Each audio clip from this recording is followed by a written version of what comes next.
So whenever they have concerts, their concerts are typically cursed. Typically, usually one of the concerts will be cursed and something bad will happen. Either something breaks down or someone gets injured. And this time around, it was the vocalist. He gets injured so badly, he had to be put in an ambulance and taken to the hospital. Like, I'm questioning them. I'm like, dudes, what god, deity, or yokai did you piss off? Because you had to piss somebody off to this happen almost every single time. Like, come on. I feel bad for them. Like, their luck is as bad as the main characters from Heaven's Official Blessing. Seriously. They're invited to a reward ceremony. And at the reward ceremony, they're supposed to be the host. They're supposed to be the person who gives the reward. And the male lead is the one doing it. Or at least he's the only one we get to see in the book do it. And he has to give the reward to his ex-girlfriend from book 1. The actress who he did the Truth or Dare show with and only dated for a couple of months. Yes, he has to give her the reward. Yeah, it's not great. It becomes a whole mess, especially when she trips trying to get off stage because she's so embarrassed and so upset because the person giving her reward is her ex-boyfriend. Yeah, it is a mess. It becomes a mess for the male lead on the forums. So people are pissed about how he treated his ex-girlfriend on the reward ceremony. Like, people are eating at him, and his fans come to his defense. They're like, one, it's the people running the ceremonies, whose fault is it? Also, look at the behavior of your actress. You want to scream at him? Well, scream at her the way she acted. Like, she acted like a crybaby, a spoiled little brat on stage. Contentious. Full-on contentious the way she acts. Also, are you sure she didn't trip on purpose so he could catch her? Because again, the male lead catches her when she almost trips and gets hurt. So yes, it is a mess. Like, their fans are literally arguing back and forth. And it sooner or later calms down, and the male lead's fans getting the upper hand during the argument. But yeah, it comes to later, gets worse. And what I mean it gets worse is the actress's friend gets on there and states that her friend cried for a whole month after they broke up, even though they only dated for 3 months. Stated she cried for a whole month. And, you know, obviously the male lead's fans are like, she cried for a month over a relationship that barely lasted 3 months and no one knew about until the paparazzi revealed the relationship? Really? Is she trying to get everyone to feel sorry for her? Because talking about how she cried isn't going to make anyone feel sorry for her. But there is still people eating the male lead alive over this. Everyone being like, oh, he must have been a terrible boyfriend. He must have done something so bad for her to cry for a whole month. Like, it is a mess. It is a war. You think it wouldn't get any worse until a gossip blog gets on there and decides to talk about every one of the male lead's relationships, brings up every single one of his past relationships to try to put worse lighting on the male lead, and then drops receipts and proof that the male lead back in college had a sugar daddy. I am not kidding. He doesn't just go after older women, he goes after older men too. That he uses them until he's done with them.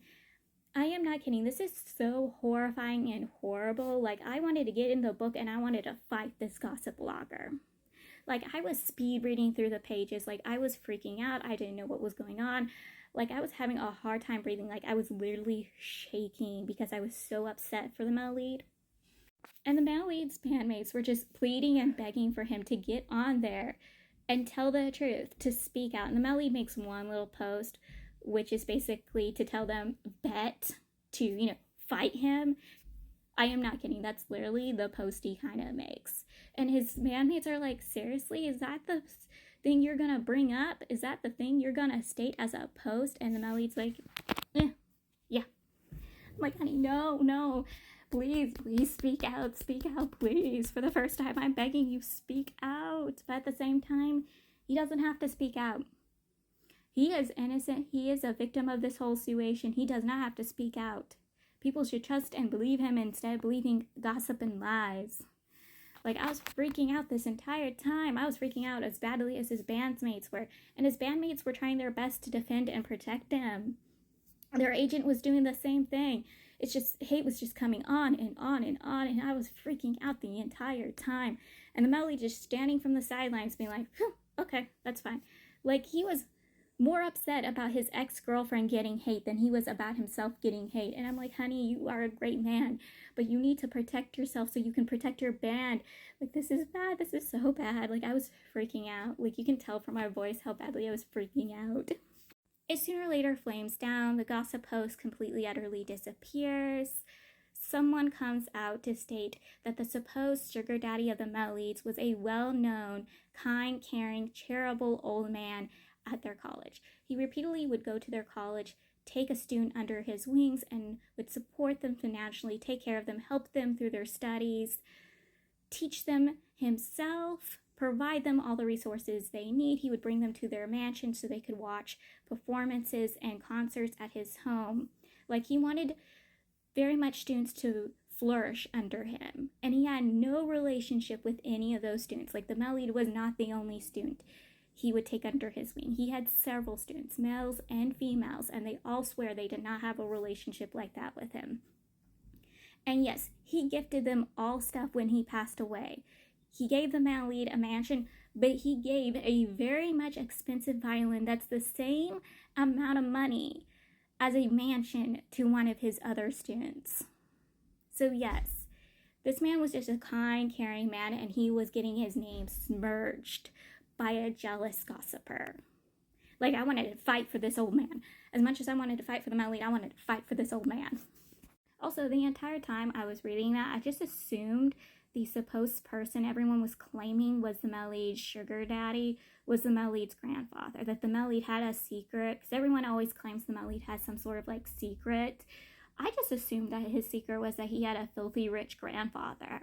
I mean, the Melleed carries around dog tags with him everywhere, and the main character doesn't know what those dog tags say, but the Melleed cares for them. Like, he doesn't go to his performances or concerts without those dog tags. And I assumed that those dog tags were probably from the old man, and it is probably his grandfather, or just a old man that he saw as his grandfather. That is what I was thinking the entire time this whole sugar daddy thing was going on, while I was freaking out. Like, I was like, are these people not sure that this dude was his secret grandfather? Like, he was this dude's secret grandson? Like, come on. It would be obvious. Also, the Melleed's ex-girlfriend, the actress from book 1, she makes her friend take the post down.